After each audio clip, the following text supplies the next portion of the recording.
Hello, this is Ralph Conrad on American Safari.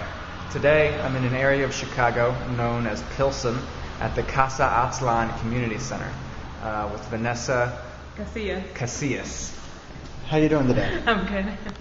All right. So what we start out with then is just having you do a brief introductory of yourself, a little history of your life, what you've been up to, what you've been thinking about. Okay, so started off, grew up on the south side of Pilsen, scratch that. I grew up on the south side of Chicago by Comiskey Park and lived on what I call Dirty Dirt Street because it was dirty. And my father was a factory worker back then. He later became a window washer, and then from there went into construction. My mother was a nurse, so I had like the very nurturing, very caring, overly warm mother, and then dad who was like always working, and then bar, and then come home. And maybe I wouldn't see him for 3 months. We lived in the same house. Kind of different. But then that just meant that when I spent time with my dad, it wasn't at the zoo or at the park or during birthday parties. It was on the construction site.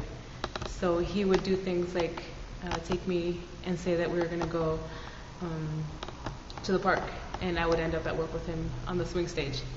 And then I'd get home and be like, "Mommy, I was up on the big swing today." And she's like, "Big swing? What do you mean?" And she's like, "Did you take her up on the scaffold?" And sure enough, that's Is that what the swing stage is? Swing stage, yeah, it's the one that goes like on the outside of buildings, so like window washers might use them. Right. Or the tuck pointers that do like the upper like parapet walls. You got to play on those as a kid? Yeah. That's so cool. Yeah, it is. Okay. And somewhere along the line, I developed a fear of heights, which I had to get over to be a bricklayer. So I think that's kind of where it probably sprouted from, wanting the connection and knowing that connection and the special time with my dad was at work doing construction. And then, of course, summer vacation, I was the oldest, so when he needed help in his small family business, I'm the one that got to be like the landscaper and laborer and cheap pay. For me, it was good money, $20 a day, but for him, it was like a discount, Yeah. Nice. So what does your fear of heights involve? Like it developed at some point? At some point, I don't know when, but yeah, for a while, like I couldn't go out onto like balconies and look through the grate. I would be like just frozen with fear. But then eventually, I knew I wanted to be a bricklayer. I knew bricklayers work up high on scaffolding, right? So I knew I had to get over it. And how did you do that? The desire to be the bricklayer was stronger than the fear. Yeah. So I went to work. I remember one time, I knew where I had to get to, like the scaffolding, and we have like these big hydromobile scaffolds. Like there's big metal decks, and they have an engine that starts, and then it jacks you up mechanically. Right. So I knew I had to get there. It was like the 3rd floor. So I go to the 3rd floor, and I'm thinking there's got to be a door or something, right? No. So luckily the guys like set a plank, and I went through the window on there. And then the next level, because we raise up, right? We're raising up, and I have to go through a window to get back. And all of a sudden it's like the scaffolding is 3 feet away from the building and 3 feet below a window. And I'm like, are you serious? And I thought they were playing a prank on me. I thought the guys were like joking around, and I didn't believe this is reality for them. And they do it when they gotta take a piss. They do it when they have to go to break. They do it when they have to go to lunch and at the end of the day. And I'm just like, well, I'm just gonna stay here then. I'm not gonna have lunch. I'll just stay here. They're like, what are you gonna do at the end of the day then? What are you gonna do when you have to take a piss? So I'm like, all right, if I want to be a bricklayer, I gotta get over this. And just a lot of being a bricklayer is tuning out that inner voice of reason. And when your body is telling you, okay, I should not be standing up here without a guardrail and with high winds and this wall that's moving in front of me, you just do it anyways. You ignore it and you do it.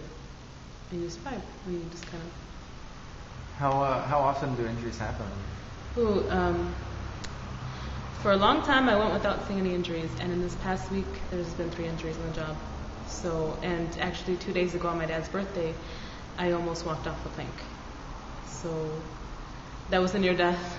If I had taken one more step, I would have been done. I would have fell about 55 feet. So what are you doing that you almost walked off the end? Like you're Yeah, so we were carrying something, or No, I was just walking on my plank, and the laborers were messing around. It was around a corner, so there's a plank that were overlapping, and there's no reason on the type of scaffolding we have. There's no reason to move the plank. So it's one unit. It goes up together. The pipe scaffolding, you have to like tell the bricklayers to get off the plank, and everybody races up and that kind of thing. Not on this system. So I wasn't expecting that there would be plank that were not there. Okay. So I walked over one laborer who was bent down to see if he needed help with his adjusting, and he said he was all right. Then there's another laborer ahead of me, and I'm looking directly at him and not looking down. And so I'm walking around the corner, and he starts waving his hands and tells me to stop.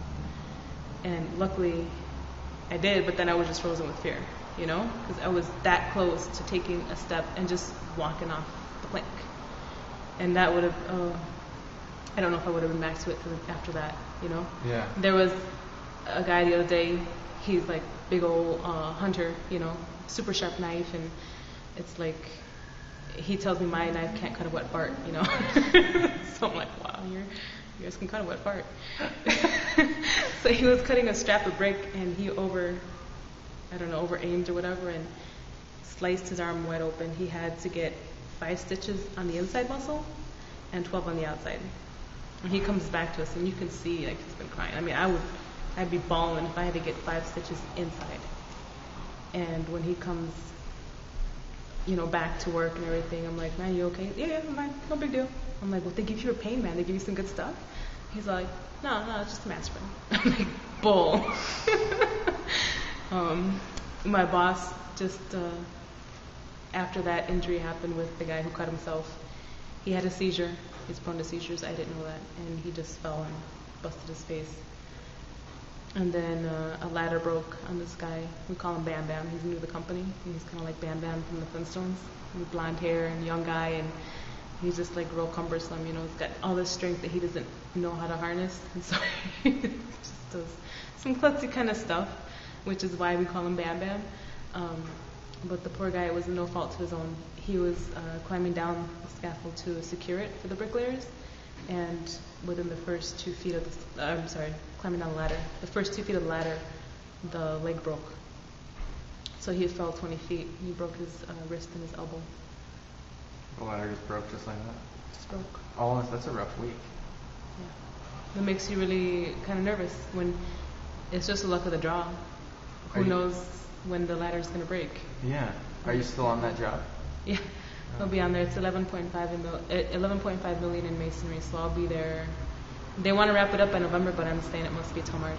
It's Elmhurst Hospital. Huge, enormous. And the stone, there's some stone on that job that are like 750 pounds a piece. Wow. You use cranes to put those in place? Huh? We use a forklift with straps, yeah. And then the other ones, like the ones I've laid are 70 and 131 pounds. So do you build a floor at a time, or do you build a wall and then a wall? Mm-hmm. Yeah, well, it kind of depends on what the foreman wants. Like, usually they go with the longest straight wall because that's the easiest to get the flow going. And then anything that might have some special detail like projections or any courses that are recessed or decorative type things, they'll save that for like after you get the flow of things. And this type of building we're dealing with, it has like a hybrid type of design dealing with steel and brick.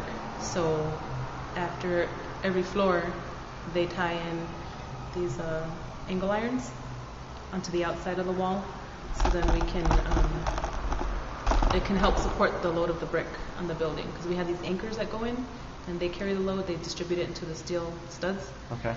And then at the floor, every floor level, they wall down these angle iron. So then we lay our brick on top of that, and it helps distribute the weight onto the floor. Huh. So, and then you get, every time that happens, because it's cutting into the floor and it's a hospital, you don't want any water to get into the buildings, so then we have special detail, and we have to like flash and make sure it's moisture proof and all that kind of stuff. Big deal. Yeah. It's not just brick.